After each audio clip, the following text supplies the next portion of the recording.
ನಮಸ್ಕಾರ. ನಾನು ಯೂಟ್ಯೂಬ್ನಲ್ಲಿ ತುಂಬ ದಿನಗಳಾದಮೇಲೆ ವ್ಲಾಗ್ ಮಾಡ್ತಿದ್ದೀನಿ. ಯಾಕೆ ಅಂತಂದರೆ ಇವತ್ತು ನಾನು 2 ವರ್ಷ ಆದಮೇಲೆ ಡಿಬೇಟ್ ಸ್ಟೇಜ್ ಹತ್ತಿ ಒಂದು ಡಿಬೇಟ್ನ ಮಾಡಿದ್ದೀನಿ. ನನ್ನ ಜೊತೆ ಶ್ಯಾಮ್ ಪ್ರಸಾದ್ ಇದ್ದಾನೆ, Hassan news plus Zee Kannada. Hello. So ಆ ಡಿಬೇಟ್ ಹೇಗಿತ್ತು ಅಂತ ವಿಡಿಯೋನ ನಿಮ್ಮ ಮುಂದೆ ಇವಾಗ ಶೇರ್ ಮಾಡ್ತೀನಿ. ಆ್ಯಂಡ್ ಸೂಪರ್ ಆಗಿ ಬಂದಿದೆ ಡಿಬೇಟ್ ಆ್ಯಂಡ್ ಪ್ರೋಗ್ರಾಮ್. ನಾವು ತುಂಬ ಎಂಜಾಯ್ ಮಾಡಿದ್ವಿ, ಯಾಕಂದರೆ ರವಿ ಡಿ ಚನ್ನಣ್ಣನ್ ಅವರು ಗೆಸ್ಟ್ ಆಗಿ ಬಂದಿದ್ರು. I am very happy. So 2 ವರ್ಷ ಆದಮೇಲೆ ನಮ್ಮ ಎನರ್ಜಿನ ನಾವು ಬೂಸ್ಟ್ ಮಾಡ್ಕೊಂಡಿದ್ದೀವಿ. ನಿಮ್ಗೋಸ್ಕರ. Following our Chandana's achievements, she was the president of First Hassan District Children Literary Conference in 2017. She was one among the state's representatives at National Level Youth Parliament Festival in 2019 held at New Delhi. A District Kannada Rajyotsava awardee from the Government of Karnataka. She has also been awarded Sahitya Shri by International Lions Club. She was the runner-up of Speak for India Karnataka edition 22 and 23. In the era where people are forgetting the roots of literature in the name of technological upgradation, she strongly says that literature acts as a bind for life's lessons and innovation. The speaker number 1 is Chandana Venkatesh and she will be speaking for the topic. ಎಲ್ರಿಗೂ ನಮಸ್ಕಾರ. AI is an opportunity ಅಂತ ನಾನು ಮಾತಾಡ್ತಾ ಇದ್ದೀನಿ. ನಾವು ನವಿಲ್ಗರಿಯಿಂದ electric pen ವರೆಗೆ, ಎತ್ತಿನ ಗಾಡಿಯಿಂದ ಮಂಗಳಯಾನದವರೆಗೆ, ಡೂಮೋ ಕಂಪ್ಯೂಟರ್ಗಳಿಂದ ನಮ್ಮ ಸ್ಮಾರ್ಟ್ ಫೋನ್ಗಳವರೆಗೆ ಎಲ್ಲೆಡೆ ಟೆಕ್ನಾಲಜಿ ಟೆಕ್ನಾಲಜಿ ಟೆಕ್ನಾಲಜಿ. ಇವತ್ತು ನಾವು ಎಲ್ಲಿದ್ದೀವಿ ನಮ್ಮ ದೇಶದಲ್ಲಿ? ಟೆಕ್ನಾಲಜಿ ನಮ್ಮನ್ನ ಎಲ್ಲಿ ಕರ್ಕೊಂಡು ಹೋಗ್ತಾ ಇದೆ? AI ಇನ್ ಜಾಬ್ ಮಾರ್ಕೆಟ್ ನ ನಾನು 3 ಆಯಾಮಗಳಲ್ಲಿ ಮಾತಾಡಕ್ ಇಷ್ಟಪಡ್ತೀನಿ. ಮೊದಲನೇದಾಗಿ ಅಗ್ರಿಕಲ್ಚರ್ ಸೆಕ್ಟರ್, ಎರಡನೇದಾಗಿ ಎಕನಾಮಿಕ್ ಸೆಕ್ಟರ್, ಅಫ್ಕೋರ್ಸ್ ಮೂರನೇದಾಗಿ being on nutritionist, health sector. ಮೊದಲನೇದಾಗಿ ಅಗ್ರಿಕಲ್ಚರ್ ಸೆಕ್ಟರ್ ಬಗ್ಗೆ ನಾವು ಮಾತಾಡ್ತಿದೀವಿ. ಸ್ನೇಹಿತರೆ, ಇವಾಗ ನಮ್ಮ ವಾತಾವರಣ ಯಾವ ರೀತಿ ಬದಲಾಗ್ತಿದೆ ಅಂತಂದ್ರೆ, ಯಾವಾಗ ಮಳೆ ಬರುತ್ತೆ ಗೊತ್ತಿಲ್ಲ, ಯಾವ ಸಮಯದಲ್ಲಿ ಯಾವ ರೀತಿ ಬೆಳೆ ಬೆಳಿಬೇಕು ಅಂತ ಗೊತ್ತಿಲ್ಲ. ರೈತ ತುಂಬಾ ಕಷ್ಟಪಟ್ಟು ಬೆಳೆ ಕಮರ್ಷಿಯಲ್ ಕ್ರಾಪ್ಸ್ ಅಂತ ಹಾಕಿದ್ರೆ ಯಾವ ಸಮಯಕ್ಕೆ ಬೆಳೆ ನಾಶ ಆಗುತ್ತೆ ಅಂತ ಗೊತ್ತಿಲ್ಲ. ಬಟ್ ಇವಾಗ ಒಂದು ಕಂಪನಿ ಒಂದು AI ಆಪ್ ಮೂಲಕ ರೈತರಿಗೆ ಸಹಾಯ ಮಾಡ್ತಿದೆ. ಯಾವ ರೀತಿ, ಯಾವ ಸಮಯದಲ್ಲಿ ಯಾವ ಬೆಳೆನ ಬೆಳಿಬೇಕು, ಕ್ಲೈಮೇಟ್ ಯಾವ ರೀತಿ ಬದಲಾಗ್ತಿದೆ. ಸೊ AI ನಮ್ಮನ್ನ ಎಲ್ಲಿ ಕರ್ಕೊಂಡು ಹೋಗ್ತಿದೆ? ಅದು ಆಪ್ ಬಿಡುಗಡೆ ಆಗುತ್ತೆ ಅಂದ್ರೆ ಅದ್ರ ಹಿಂದೆ ಎಷ್ಟು ಡೆವಲಪರ್ಸ್ ಇದ್ದಾರೆ. ಜೊತೆಗೆ next coming to the economic sector, times of ಇಂಡಿಯಾದ ಒಂದು ರಿಪೋರ್ಟ್ ಹೇಳುತ್ತೆ 2030 ಒಳಗಡೆ ನಮ್ಮ ದೇಶಕ್ಕೆ 33.69 lakhs crores ಅಷ್ಟು ಎಕಾನಮಿ ವ್ಯಾಲ್ಯೂ ಆಡ್ ಆಗುತ್ತೆ ಬಿಕಾಸ್ ಆಫ್ AI. AI ನ ನಾವು ಜಾಸ್ತಿ ಬಳಸಿದ್ರೆ ಆದ್ರೆ ನಮ್ಮ ದೇಶದ ಎಕಾನಮಿ ಇನ್ನಷ್ಟು ಹೆಚ್ಚಾಗುತ್ತೆ. ಮೂರನೇ sector of course health sector. ಆರ್ಮನ್ ಅನ್ನುವಂತಹ ಒಂದು ಕಂಪನಿ ಮಿತ್ರ ಅನ್ನುವಂತಹ ಒಂದು ಆಪ್ ನ ಬಿಡುಗಡೆ ಮಾಡುತ್ತೆ. ಮೆಟರ್ನಿಟಿ ಅನ್ನುವಂಥದ್ದು ತುಂಬಾ ಕ್ರಿಟಿಕಲ್ ಎಲ್ಲ ಹೆಣ್ಣು ಮಕ್ಕಳಲ್ಲಿ. ಅಂತ ಸಮಯದಲ್ಲಿ ಇಂಟರ್ವೆನ್ಷನ್ಸ್ ಗಳನ್ನ ಮಾಡ್ತಾರೆ ಆ ಕಂಪನಿ. AI ಆಪ್ ಮೂಲಕ ಯಾವ ರೀತಿ ಹೆಣ್ಮಕ್ಳಿಗೆ ಯಾವ ಸಮಯದಲ್ಲಿ ಯಾವ ರೀತಿ ಫುಡ್ ನ ತಗೊಳ್ಬೇಕು, ಟೈಮ್ ಅಲಾರಾಮ್, ನಾವ್ ಯಾವ ತರ ಇದೀವಿ ಅಂತ ಅಂದ್ರೆ ನಮ್ಗೆ ಯಾವ ಟೈಮಲ್ಲಿ ಏನ್ ತಿನ್ಬೇಕು ಅಂತ ಗೊತ್ತಿಲ್ಲ, ಯಾವಾಗ ನಾವ್ ಏನ್ ಫಾಲೋ ಮಾಡ್ಬೇಕು ಅಂತ ಗೊತ್ತಿಲ್ಲ, ನಮ್ ಟೈಮಿಂಗ್ಸ್ ಹೇಗ್ ಮ್ಯಾಚ್ ಮಾಡ್ಬೇಕಂತ ಗೊತ್ತಿಲ್ಲ. ಸೊ ಮಿತ್ರ ನಿಮ್ಗೆ ಅಲಾರಾಮ್ ಗಳನ್ನ ಕೊಡುತ್ತೆ, ಈ ಟೈಮಿಗೆ ಇದನ್ನೇ ಮಾಡ್ಬೇಕು ಅಂತ. ಒಂದ್ ಕಡೆ ನಮ್ಮ ಹೆಲ್ತ್ ಯಾವ ರೀತಿ ಬದಲಾಗ್ತಿದೆ ಅದನ್ನ ಚೇಂಜಸ್ ಮಾಡ್ಕೊಳ್ಳೋಕೆ AI ನಮಗೆ ತುಂಬಾ ಆಪರ್ಚುನಿಟೀಸ್ ನ ಕೊಡ್ತಿದೆ. ಇದು ಆಪರ್ಚುನಿಟೀಸ್ ಹಬ್ ಅಂತಾನೆ ಹೇಳ್ಬೋದು. ನಾವೆಲ್ಲರೂ ಹೇಳ್ಬೋದು AI ಬಂದ್ರೆ ಮನುಷ್ಯನ ಮೀರ್ಸುತ್ತೆ, 79 ಮಿಲಿಯನ್ ಅಷ್ಟು ಕೆಲಸ ಕಳ್ಕೋತಾರೆ ಜನ ಅಂತ. ನೋ, 79 ಮಿಲಿಯನ್ ಅಷ್ಟು ಜನ ಕೆಲಸ ಕಳ್ಕೊಂಡ್ರೆ ಅದ್ರ ಡಬಲ್ ಕೆಲಸ ಕ್ರಿಯೇಟ್ ಆಗುತ್ತೆ. That's how AI works. ನಾನು ಲಾಸ್ಟ್ ಅಲ್ಲಿ ಒಂದ್ ಮಾತಿಗೆ ಹೇಳಕ್ ಇಷ್ಟಪಡ್ತೀನಿ. Artificial intelligence it's not for human tendency. Human ಟೆಂಡೆನ್ಸಿನ ಕ್ರಿಯೇಟ್ ಮಾಡಲ್ಲ, but it amplifies the creativity of human. So AI is an ಖಂಡಿತವಾಗ್ಲೂ ಇಟ್ಸ್ ಅನ್ ಜಾಬ್ ಆಪರ್ಚುನಿಟೀಸ್ ನ ಕ್ರಿಯೇಟ್ ಮಾಡುತ್ತೆ ಅಂತ ಹೇಳ್ತಾ ನನ್ನ ವಾದವನ್ನ ಮುಗಿಸ್ತಾ ಇದ್ದೀನಿ. Thank you.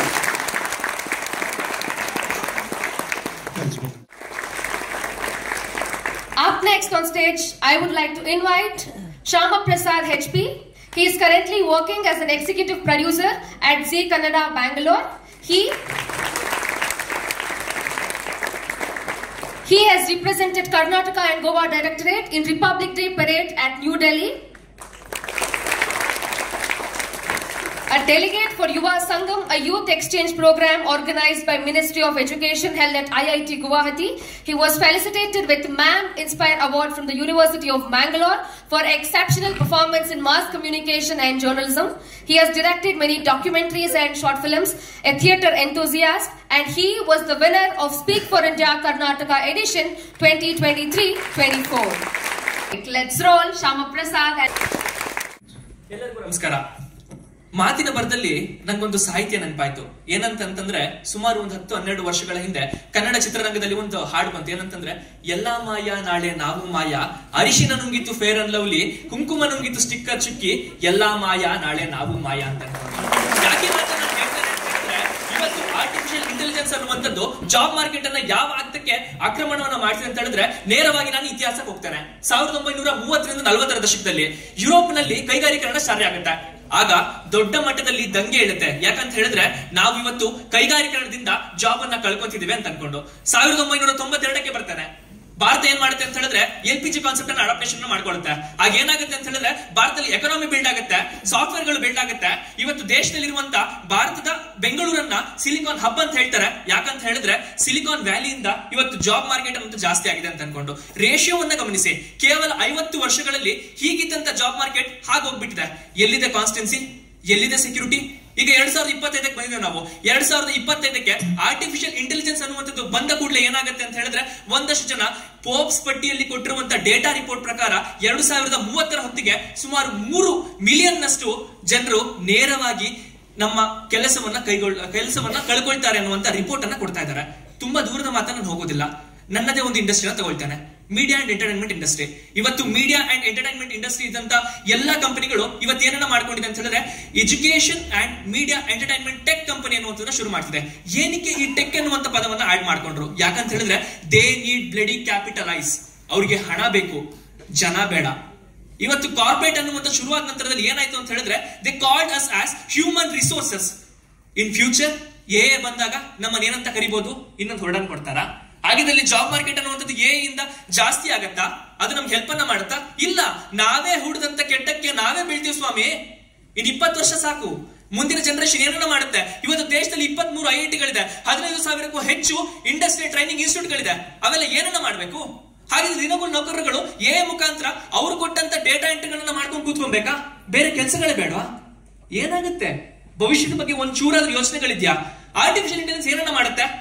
ಕಾರ್ಪೊರೇಟ್ ಸೆಕ್ಟರ್ಗಳಿಗೆ, ಇನ್ಫಾರ್ಮೇಶನ್ ಟೆಕ್ನಾಲಜಿಗಳಿಗೆ, ಆಟೋಮೇಷನ್ಗಳಿಗೆ ಎಲ್ಲದಕ್ಕೂ ಕೂಡ ತಮ್ಮ ಹಣವನ್ನ ಉಳಿತಾಯ ಮಾಡೋದಕ್ಕೆ ಅವರಿಗೆ ಅತಿ ಹೆಚ್ಚು ಸುಲಭವಾಗಿರುವಂತ ವಿಷಯಗಳನ್ನ ಕೊಡುತ್ತೆ ಹೊರತು ಯಾವುದೇ ರೀತಿ ವಿದ್ಯಾರ್ಥಿಗಳಿಗಾಗ್ಲಿ ಅಥವಾ ಕೈಗಾರಿಕೆಯಲ್ಲಿ ಕೆಲಸ ಮಾಡುವಂತವ್ರಿಗಾಗ್ಲಿ ಅವನ ಸ್ಕಿಲ್ ಅನ್ನ ಜಾಸ್ತಿ ಮಾಡೋದಿಲ್ಲ ಸ್ವಾಮಿ. ಹಾಗಿದ್ದಲ್ಲಿ ಹೇಗೆ ಅದು ನಮ್ಗೆ ಪಾಸಿಟಿವ್ ಆಗಿ ಕನ್ವರ್ಟ್ ಆಗೋದಕ್ಕೆ ಸಾಧ್ಯ ಆಗುತ್ತೆ? ಸಣ್ಣ ಒಂದು ಎಕ್ಸಾಂಪಲ್ ಅನ್ನ ಕೊಡ್ತೇನೆ. ಟೊಯೋಟಾ ಅನ್ನುವಂತ ಕಂಪನಿ ಭಾರತಕ್ಕೆ ಬಂದಾಗ ಅದರ ಟೋಟಲ್ ಕ್ಯಾಪಿಟಲ್ ಒಂದಷ್ಟು 1000 ಬಿಲಿಯನ್ಗಳಲ್ಲಿತ್ತು. ಅದರ ಒಂದಷ್ಟು ವೃತ್ತಿಯಲ್ಲಿ ನೌಕರರನ್ನ ತಗೊಂಡ್ರೆ ಒಂದು ದಶಕಗಳ ಸಂಖ್ಯೆಗಳಲ್ಲಿತ್ತು. ಆದ್ರೆ ಇವತ್ತು ಏನಾಗಿದೆ? ಎಲ್ಲ ರೋಬೋಟಿಕ್ಸ್, ಎಲ್ಲ ಆರ್ಟಿಫಿಷಿಯಲ್ ಇಂಟೆಲಿಜೆನ್ಸ್. ಜಾಬ್ ಮಾರ್ಕೆಟ್ ಎಲ್ಲಿ ಕ್ರಿಯೇಟ್ ಆಯ್ತು? ದೇಶದಲ್ಲಿ 136 ಕೋಟಿ ಜನಸಂಖ್ಯೆ ನಾವಿದ್ದೇವೆ. ಪ್ರತಿ ವರ್ಷ ನಮ್ಮ ಕಾಲೇಜುಗಳಿಂದ ಹೊರಗಡೆ ಬರ್ತಿರುವಂತ ವಿದ್ಯಾರ್ಥಿಗಳಿಗೆ ಆರ್ಟಿಫಿಷಿಯಲ್ ಇಂಟೆಲಿಜೆನ್ಸ್ ಗಳನ್ನ ಕೊಟ್ಟು ನೀವು ಯೋಚನೆ ಮಾಡಬೇಡಿ, ಯೋಚನೆ ಮಾಡಿದವರು ಸಾಫ್ಟ್ವೇರ್ ಅನ್ನ ಕ್ರಿಯೇಟ್ ಮಾಡಿದ್ರೆ ಅದನ್ನ ನೀವು ಅಡಾಪ್ಟೇಷನ್ ಮಾಡ್ಕೊಳ್ಳಿ, ಮುಗೀತು ಅಂತ ಅನ್ಕೊಂಡು. ದೆನ್ ಯಾಕೆ ಇವತ್ತು ಪೊಲೀಸ್ ಸ್ಟೇಷನ್ಗಳಲ್ಲಿ ನಾವು ಗಮನಿಸ್ತೇವೆ ಅಂತ ಹೇಳಿದ್ರೆ, ಒಬ್ಬ ಪೇದೆ ಹತ್ರ ನಾವು ಹೋದಾಗ ಅವ್ರು ರಿಟರ್ನ್ ಕಂಪ್ಲೇಂಟ್ ಅನ್ನ ತಗೊಂತಾರೆ, ಅವರು ಒಂದು ಸರ್ಕ್ಯುಲರ್ ಆಗಿ ಇನ್ವೆಸ್ಟಿಗೇಷನ್ ಅನ್ನ ಮಾಡ್ತಾರೆ, ಕೋರ್ಟ್ ಕಳಿಸ್ಬೇಕು, ಕೋರ್ಟ್ ಕಳಿಸ್ತಾರೆ, ಎಲ್ಲ ಮುಗಿಯುತ್ತೆ. ಆದ್ರೆ ಇವತ್ತು ನ್ಯಾಯಾಲಯಗಳಲ್ಲಿ ನೋಡಿ, ಫ್ಯೂಚರಿಸ್ಟಿಕ್ ಆಗಿ ಎಲ್ಲವೂ ಕೂಡ ಲಾಯರ್ಗಳು ಕೂಡ ಆರ್ಟಿಫಿಷಿಯಲ್ ಇಂಟೆಲಿಜೆನ್ಸ್ ಆಗುತ್ತೆ. ಎಲ್ಲ ಕಡೆ ಕೂಡ ಆರ್ಟಿಫಿಷಿಯಲ್ ಇಂಟೆಲಿಜೆನ್ಸ್ ಬರೋದ್ರಿಂದ ನಮ್ಮ ಬುದ್ಧಿಮತ್ತೆ ಕಡಿಮೆ ಆಗಿ ಅದರ ಬುದ್ಧಿಮತ್ತೆ ಜಾಸ್ತಿ ಆಗಿ ಅವರ ಕ್ಯಾಪಿಟಲ್ ಇನ್ಕಮ್ ಜಾಸ್ತಿ ಆಗುತ್ತೆ ಹೊರತು ನಮ್ಮ ಜೇಬು ತುಂಬಲ್ಲ, ನಮ್ಮ ವಿದ್ಯಾರ್ಜನರು ತುಂಬಲ್ಲ. ಕೊನೆಗೆ ನಾವು ಕೂಡ ಕಾರ್ಪೊರೇಟ್ ಸ್ಲೇವ್ಗಳಿಂದ ಆರ್ಟಿಫಿಷಿಯಲ್ ಸ್ಲೇವ್ಗಳಾಗಿ ಬದಲಾಗ್ತೇವೆ. ಎಲ್ಲ ಮಾಯ AI ಅಳವಡಿಸ್ಕೊಳ್ದೆ ಇದ್ರೆ ನಮ್ಮ ದೇಶದ ಡೆವಲಪ್ಮೆಂಟೇ ಮಾಯ. ಹೌದು, ನಾವು ಚಿಕ್ಕ ಮಕ್ಳಾಗಿದ್ದಾಗ ನಮ್ಮ ಟೀಚರು 1ನೇ ಕ್ಲಾಸಿಂದ 2ನೇ ಕ್ಲಾಸಿಗೆ ಪಾಸ್ ಆಗ್ಲಿಲ್ಲ ಅಂತಂದ್ರೆ ಹೊಡಿತಿದ್ರು, ಹೌದಲ್ಲ? ಯಾಕೆ? ಸ್ಕಿಲ್ಸ್ ಡೆವಲಪ್ ಮಾಡ್ಕೊಳ್ಳಿ, ಡೆವಲಪ್ಮೆಂಟ್ ಆಗ್ಲಿ, ಕಲೀಲಿ ಚೆನ್ನಾಗಿ ಅಂತ. ನಾವು ಸ್ಕಿಲ್ಸ್ ನ ಡೆವಲಪ್ ಮಾಡ್ಕೊಳ್ಳೋದು, ಕಲಿಯೋದು ತುಂಬಾ ಮುಖ್ಯ ಆಗುತ್ತೆ. ಹಾಗಾಗಿ AI ನಮಗೆ ಹೊಸದಾಗಿ ಸ್ಕಿಲ್ಸ್ ನ ಡೆವಲಪ್ ಮಾಡುತ್ತೆ. ನಾವು ಹೇಗೆ ಶಾಲೆನಲ್ಲಿ ಪೆಟ್ಟು ತಿನ್ವೋ ಕಲಿಯೋಗೋಸ್ಕರ ಮೋಸ್ಟ್ ಪ್ರಾಬಬ್ಲಿ AI ಬಂದಾಗ ನಾವು ಕೂಡ ಪೆಟ್ಟು ತಿನ್ಬೇಕಾಗುತ್ತೆ. But again it's a work, ಅದರಿಂದ ನಾವು ಡೆವಲಪ್ ಆಗ್ತೀವಿ. ಸೊ AI ಬಂದಿದ ತಕ್ಷಣ ಕೆಲಸಗಳೆಲ್ಲ ರಪರಪ ಅಂತ ಹೋಗಲ್ಲ, ಅಷ್ಟೇ ಕ್ರಿಯೇಟ್ ಕೂಡ ಆಗುತ್ತೆ. ಬಟ್ ನಾವು ಸ್ಕಿಲ್ಸ್ ನ ಡೆವಲಪ್ ಮಾಡ್ಕೋಬೇಕಾಗುತ್ತೆ. ನಾವ್ ಯಾವಾಗ್ಲೂ ಸ್ಟಾಗ್ನೆಂಟ್ ಆಗಿ ಕೊಚ್ಚೆ ನೀರ್ ತರ ಇರೋದಕ್ಕೆ ಇಷ್ಟ ಪಡಲ್ಲ. ಯಾವಾಗ್ಲೂ ನಾವು ಹರಿಯೋ ನದಿಯಾಗೆ ಇರಬೇಕು. ಹಾಗಾಗಿ ನಾವು ಸ್ಕಿಲ್ಸ್ ಗಳನ್ನ ಡೆವಲಪ್ ಮಾಡ್ಕೊಂಡು AI ಥ್ರೂ ನಮ್ಮ ದೇಶದ ಡೆವಲಪ್ಮೆಂಟ್ ಕಡೆ ಗಮನ ಕೊಡಬೇಕು ಅಂತ ಹೇಳ್ತೀವಿ. ನನ್ನ ಪ್ರತಿವಾದಿ ಮಿತ್ರರು ರೀಸೆಂಟ್ ಆಗಿರುವಂತ ಪೇಪರ್ ಆರ್ಟಿಕಲ್ ಗಳನ್ನ ಓದಿಲ್ಲ ಅನ್ಸುತ್ತೆ. ಯಾಕಂತ ಹೇಳಿದ್ರೆ ರೀಸೆಂಟ್ ಆಗಿ ಸ್ವೀಡನ್ ಮತ್ತು ಕೆಲವೊಂದಷ್ಟು ಯುರೋಪಿನ ರಾಷ್ಟ್ರಗಳು ಏನನ್ನ ಮಾಡುತ್ತೆ ಅಂತ ಹೇಳಿದ್ರೆ ಡಿಜಿಟಲ್ ಬುಕ್ ಗಳನ್ನ ಕ್ಯಾನ್ಸಲೇಷನ್ ಮಾಡುತ್ತೆ. ಯಾಕಂತ ಹೇಳಿದ್ರೆ ಡಿಜಿಟಲ್ ಬುಕ್ ಗಳನ್ನ ಮಕ್ಕಳು ಓದಿ ಅವರಲ್ಲಿರುವಂತ ಬುದ್ಧಿಮತ್ತೆ ಕಡಿಮೆ ಆಗ್ತಿದೆ, ರೀಡಿಂಗ್ ಸ್ಕಿಲ್ ಕಡಿಮೆ ಆಗ್ತಿದೆ, ಫೋಕಸ್ ಕಡಿಮೆ ಆಗ್ತಿದೆ ಅಂತ ಅನ್ಕೊಂಡು ಈ ಆಲ್ಗಾರಿಥಮ್ ಆರ್ಟಿಫಿಷಿಯಲ್ ಇಂಟೆಲಿಜೆನ್ಸ್ ಅನ್ನುವಂಥದ್ದು ನಮ್ಮ ಎಜುಕೇಶನ್ ಸೆಕ್ಟರ್ ಗೆ ಬಂದ್ಬಿಟ್ರೆ ನೀವ್ ಹೇಳ್ದಂಗೆನೆ ಫೇಲ್ ಆಗೋದಲ್ಲ ಸ್ವಾಮಿ, ಫೇಲ್ಸ್ ಆಗ್ಲಿ ಕೊನೆಗೆ ನಾವು ಏನಂತ ಹೇಳಿದ್ರೆ ಆರ್ಟಿಫಿಷಿಯಲ್ ಇಂಟೆಲಿಜೆನ್ಸ್ ನಮ್ಮ ಆಲ್ಗರಿಥಮ್ ಎಲ್ಲವನ್ನು ಡೆವಲಪ್ ಮಾಡುತ್ತೆ. ನಾವ್ ಇನ್ಸ್ಟಾಗ್ರಾಮ್ ತೆಗೆದ್ರು ಕೂಡ ನಾವ್ ಏನ್ ಯೋಚನೆಯನ್ನ ಮಾಡಿರ್ತೇವೆ ಅದೇ ಬಂದಿರುತ್ತೆ. ಯೋಚನೆ ಕಳ್ಕೊಂಡ್ವಿ. ನಾವೀ ಕಡೆ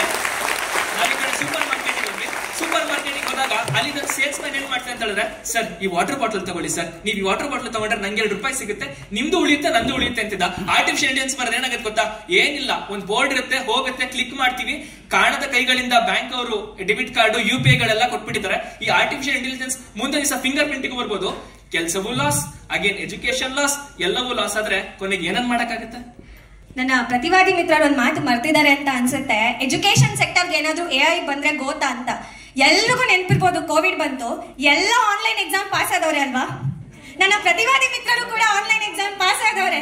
ಅವಾಗ ಟೆಕ್ನಾಲಜಿ ಇಲ್ಲ ಅಂತಿದ್ರೆ ನಾವೆಲ್ಲ ಏನ್ ಮಾಡ್ಬೇಕಾಗಿತ್ತು? ಎಜುಕೇಶನ್ ಸೆಕ್ಟರ್ಗೂ ಕೂಡ ಟೆಕ್ನಾಲಜಿ ಬೇಕು. ಯಾಕಂದ್ರೆ ಎಷ್ಟೋ ಕೋವಿಡ್ ಟೈಮಲ್ಲಿ ನಾವು ಶಾಲೆಗೆ ಹೋಗಕ್ಕಾಗಿಲ್ಲ, ಕಾಲೇಜಿಗೆ ಹೋಗಕ್ಕಾಗಿಲ್ಲ, ಆನ್ಲೈನ್ ಎಕ್ಸಾಮ್ಗಳನ್ನ ಹೇಗೋ ಬರ್ದು ಪಾಸ್ ಆಗ್ಬಿಟ್ವಿ.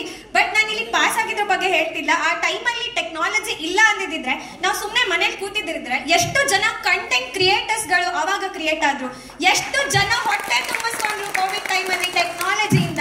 ಸೊ ಟೆಕ್ನಾಲಜಿ ಬೇಕು for the development of the nation. Technology ಬೇಕು ಅಂತ ಹೇಳಕ್ ಇಷ್ಟಪಡ್ತೀನಿ. ಹೇಳಿದ್ರು ಆನ್ಲೈನ್ ಎಜುಕೇಶನ್ ಅಂತ ಎಷ್ಟೆಲ್ಲ ಇಂಪ್ಯಾಕ್ಟ್ ಆಗಿದೆ, ಆರ್ಟಿಫಿಷಿಯಲ್ ಇಂಟೆಲಿಜೆನ್ಸ್ ಎಷ್ಟೆಲ್ಲ ಬೂಮ್ ಆಗಿದೆ ಅಂತ ಅನ್ಕೊಂಡು ಒಂದು ಸಣ್ಣ ಡೇಟಾವನ್ನ ಕೊಡ್ತಾನೆ. ಆ ಕಂಪನಿ ಹೆಸರನ್ನ ತಗೊಳ್ಳಿಕ್ ಹೋಗುದಿಲ್ಲ. ಪ್ರತಿಷ್ಠಿತ ಕಂಪನಿ ಒಂದು ಕೋವಿಡ್ ಮುಗಿದ ನಂತರದಲ್ಲಿ ತಮ್ಮ ಸೀರೀಸ್ ಗಟ್ಟಲೆ ಇರುವಂತಹ ಒಂದಷ್ಟು ಪ್ಯಾಕೇಜ್ ಗಳನ್ನೆಲ್ಲ ಕೊಟ್ಟು ಅವ್ರ ಕ್ಯಾಂಪಸ್ ಅನ್ನ ಹೈರಿಂಗ್ ಮಾಡ್ಕೊಂತಾರೆ. 2 ವರ್ಷ ಟ್ರೈನಿಂಗ್ ಅನ್ನ ಕೊಡ್ತಾರೆ. ಅದಾದ್ಮೇಲೆ ಹೇಳ್ತಾರೆ, ನಿಮ್ಗೆ ಯೋಚನಾ ಲಹರಿನೇ ಇಲ್ಲ, ನೀವು ಜಾಬ್ ಮಾರ್ಕೆಟ್ ಫಿಟ್ ಆಗಲ್ಲ, ನಾವು ಕೊಟ್ಟಂತ ಟ್ರೈನಿಂಗ್ ನೀವು ಫಿಟ್ ಆಗ್ತಿಲ್ಲ, ನಿಮ್ಮನ್ನ ಮನೆ ಕಳಿಸ್ತಿದೀವಿ ಅಂತ ಅನ್ಕೊಂಡು ರಾತ್ರಿ ಅವರನ್ನ ಕಳಿಸ್ಬಿಡ್ತಾರೆ. ಯಾಕೆ? ಯೋಚನೆ ಮಾಡುವಂತದ್ದಿಲ್ಲ. ಎಜುಕೇಶನ್ ಸೆಕ್ಟರ್ ವಿಚಾರದಲ್ಲಿ ನಾನು ಹೇಳ್ತೇನೆ, ಯಾಕೆ ಪಾಠ ಮಾಡ್ಬೇಕಾದ್ರೆ ನಮ್ಮ ಶಿಕ್ಷಕರು ಬಂದು ನೇರವಾಗಿ ಮಾತಾಡ್ಬೇಕಾದ್ರೆ ನಾವು PhD ಥೀಸಿಸ್ಗಳು ಎಲ್ಲ ಒರಿಜಿನಲ್ ಇರ್ತಿತ್ತು. ಯಾವಾಗ ನಮ್ಮ ವಿದ್ಯಾರ್ಥಿಗಳನ್ನ ಶಿಕ್ಷಕರು ನೇರವಾಗಿ ಪಾಠವನ್ನ ಮಾಡ್ತಿದ್ರು ಅಂತ ಸಂದರ್ಭದಲ್ಲಿ ನಾವು ಬರಿತಿದ್ದಂತ ವಾಕ್ಯಗಳು ತುಂಬಾ ಚೆನ್ನಾಗಿತ್ತು. ಯಾವಾಗ ಈ ಆರ್ಟಿಫಿಷಿಯಲ್ ಇಂಟೆಲಿಜೆನ್ಸ್ ಮುಖಾಂತರ ಯೂಟ್ಯೂಬ್ ಅಲ್ಲಿ ನೋಡ್ಕೊಂಡು ನಾನು MBA ಮಾಡ್ತೀನಿ, ಯಾವ್ದೋ ಒಂದು ಆಪ್ ನೋಡ್ಕೊಂಡು ನಾನು ಡಿಗ್ರಿಗಳನ್ನ ಪಡ್ಕೊಂತೀನಿ, ಯಾವ್ದೋ ಬೇರೆ ದೇಶದಲ್ಲಿ ಮೂಲೆ ಕೂತ್ಕೊಂಡಿರೋ ಪ್ರೊಫೆಸರ್ ಬಂದ್ಬಿಟ್ಟು ನಂಗೆ ಆನ್ಲೈನ್ ಪಾಠ ಮಾಡ್ತಾರೆ, ನನ್ನ ಹತ್ರ 26-27 ಡಿಗ್ರಿಗಳಿದೆ ಅಂತ ಹೇಳಿದವನು ನಾಳೆ ಸಹ ಯಾವ್ದೋ ಒಂದು ಕಂಪನಿಗೆ ಹೋದಾಗ್ಲೋ ಅಥವಾ ಯಾವ್ದೋ ಒಂದು ಸರ್ಕಾರಿ ನೌಕರಿಗೆ ಹೋದಾಗ್ಲೋ ಬೇಸಿಕ್ 10th ಅಲ್ಲಿರುವಂತಹ ಕ್ವಶನ್ಸ್ ಗಳಿಗೆ ಆನ್ಸರ್ ಮಾಡ್ಲಾಗ್ತಾನೆ. ಇವತ್ತು ಸರ್ಕಾರಿ ನೌಕರಿಯ ಜಾಬ್ ಗಳಲ್ಲಿ ಫೇಲ್ ಅನ್ನ ಆಗ್ತಾರೆ. ಇದೆಲ್ಲ ಆರ್ಟಿಫಿಷಿಯಲ್ ಇಂಟೆಲಿಜೆನ್ಸ್ ಎಫೆಕ್ಟ್ ಅಂತ ಅನ್ನಲ್ವಾ? ಈ ಆರ್ಟಿಫಿಷಿಯಲ್ ಇಂಟೆಲಿಜೆನ್ಸ್ ಎನ್ನುವಂಥದ್ದು ಕೇವಲ ಪ್ರೈವೇಟ್ ಸೆಕ್ಟರ್ಗೆ, ಕಾರ್ಪೊರೇಟ್ ಸೆಕ್ಟರ್ಗೆ ಹೆಲ್ಪ್ ಆಗುತ್ತೆ, ಹೌದು. ಆದ್ರೆ ನೇರವಾಗಿ ಆಡಳಿತಾತ್ಮಕವಾದಂತಹ ಜವಾಬ್ದಾರಿಗಳನ್ನ ಹೊಂದಿರುವಂತವ್ರು, ನೇರವಾಗಿ ಸರ್ಕಾರಿ ನೌಕರಿಗಳಿಗೆ ಹೋಗುವಂತವ್ರು, ಡಿಸಿಷನ್ ಮೇಕಿಂಗ್ ಮಾಡುವಂತವ್ರು, ಅಡ್ಮಿನಿಸ್ಟ್ರೇಟಿವ್ ಸ್ಟ್ರಕ್ಚರ್ ಗಳಿಗೆ ಹೊಂದ್ಕೊಳ್ಳುವಂತವ್ರು, ಇವರೆಲ್ಲರಿಗೂ ಕೂಡ ಆರ್ಟಿಫಿಷಿಯಲ್ ಇಂಟೆಲಿಜೆನ್ಸ್ ಜಾಬ್ ಮಾರ್ಕೆಟ್ ಹೆಂಗ್ ವರ್ಕ್ ಆಗುತ್ತೆ? ಇದು ಸಾಧ್ಯನೇ ಇಲ್ಲ. ಇದು ಕೇವಲ ಕಲ್ಪನೆ ಅಷ್ಟೇ. ಕೊನೆಗೊಂದು ದಿನ ನಮ್ಮನ್ನೇ ನುಂಗ್ಲಿಲ್ಲ ಅಂತ ಹೇಳಿದ್ರೆ ಆವಾಗ ನನ್ನ ಮಾತುಗಳನ್ನ ನೆನ್ಪಿಟ್ಕೊಳ್ಳಿ. ಪ್ರತಿವಾದಿ ಮಿತ್ರರು ಒಂದು ಮಾತನ್ನ ವಿಷಯನ ಮರ್ತಿದ್ದಾರೆ ಅಂತ ಅನ್ಕೊಂತೀನಿ. ನಾನು nutritionist, MSc food science. But MSc ಮಾಡ್ತಿರೋ ಎಷ್ಟೋ ಜನ ನ್ಯೂಟ್ರಿಷನಿಸ್ಟ್ ಆನ್ಲೈನ್ ಕೋರ್ಸ್ ಗಳನ್ನ ತಗೊಂಡು ನ್ಯೂಟ್ರಿಷನಿಸ್ಟ್ ಆಗಿ ಕೆಲಸ ಮಾಡ್ಕೊಂಡಿದ್ದಾರೆ. ಇವತ್ತು ನಮ್ಮ ದೇಶದಲ್ಲಿ ಸ್ವಉದ್ಯೋಗಿಗಳು ಎಷ್ಟು ಜನ ಇದ್ದಾರೆ, ಎಷ್ಟು ಜನ ಸ್ವಉದ್ಯೋಗನ ಅವರಾಗೆ ಶುರು ಮಾಡಿದ್ದಾರೆ. ಯಾಕೆ? ಆನ್ಲೈನ್ ಥ್ರೂ ಅವರೆಲ್ಲಾನು ಕಲ್ತಿದೆ ಅಲ್ಲ, AI ಥ್ರೂ ಕಲ್ತಿದೆ ಅಲ್ಲ. ಸೊ ನಾನು ಒಂದೇ ಮಾತನ್ನ ಹೇಳಕ್ ಇಷ್ಟಪಡ್ತೀನಿ, ಎಲ್ಲಾದರೂ ಇರು, ಎಂತಾದರೂ ಇರು, ಎಂದೆಂದಿಗೂ ನೀ ಕನ್ನಡವಾಗಿರು. ಎಲ್ಲಾದರೂ ಇರು, ಎಂತಾದರೂ ಇರು, ಎಂದೆಂದಿಗೂ ನೀನು ಅಪ್ಗ್ರೇಡ್ ಮಾಡ್ಕೋತಾ ಇರು. AI is an opportunity for our country. Thank you.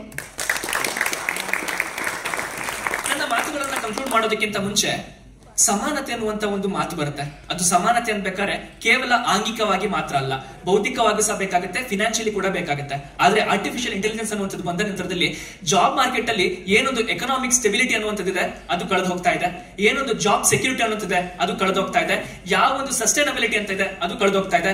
Artificial intelligence ಬರೋದ್ರಿಂದ ಏನಾಗುತ್ತೆ ಅಂತ ಹೇಳಿದ್ರೆ, ದುಡ್ಡಿದ್ದವನು ದುಡ್ಡು ಮಾಡ್ತಾನೆ, ಬಡವನಾಗಿದ್ದವನು ಬಡವನಾಗೆ ಇರ್ತಾನೆ. ಮಧ್ಯದಲ್ಲಿ ನಿಂತವನು ಕೇವಲ ಆರ್ಟಿಫಿಷಿಯಲ್ ಇಂಟೆಲಿಜೆನ್ಸ್ ನ ಡೈಲಿ ಅಪ್ಗ್ರೇಡ್ ಮಾಡ್ಕೊಂಡು ಕಾರ್ಪೊರೇಟ್ ಸ್ಲೇವ್ ಆಗ್ತಾನೆ. ಆದ್ರಿಂದ ಆರ್ಟಿಫಿಷಿಯಲ್ ಇಂಟೆಲಿಜೆನ್ಸ್ ಅನ್ನ ನೀವು ಬಳಸ್ಕೊಳ್ಳಿ, ಬೇಡ ಅಂತ ನಾನು ಹೇಳಲ್ಲ. ಜಾಬ್ ಅನ್ನ ತಗೊಳ್ಳಿ, ಬೇಡ ಅಂತ ಹೇಳಲ್ಲ. ಆದ್ರೆ ನಮ್ಮ ಸ್ವಂತ ಬುದ್ಧಿಮತ್ತೆಯನ್ನ ಕೃತಕ ಬುದ್ಧಿಮತ್ತೆಗೆ ಕೊರಡನ್ನ ಕೊಟ್ಟು ನಮ್ಮ ತಲೆನ ನಾವೇ ಕಡ್ಕೊಳ್ಳೋದು ಬೇಡ ಅಂತ ಹೇಳ್ತಾ ನನ್ನ ಮಾತನ್ನು ಮುಗಿಸ್ತೇನೆ. ನಮಸ್ಕಾರ.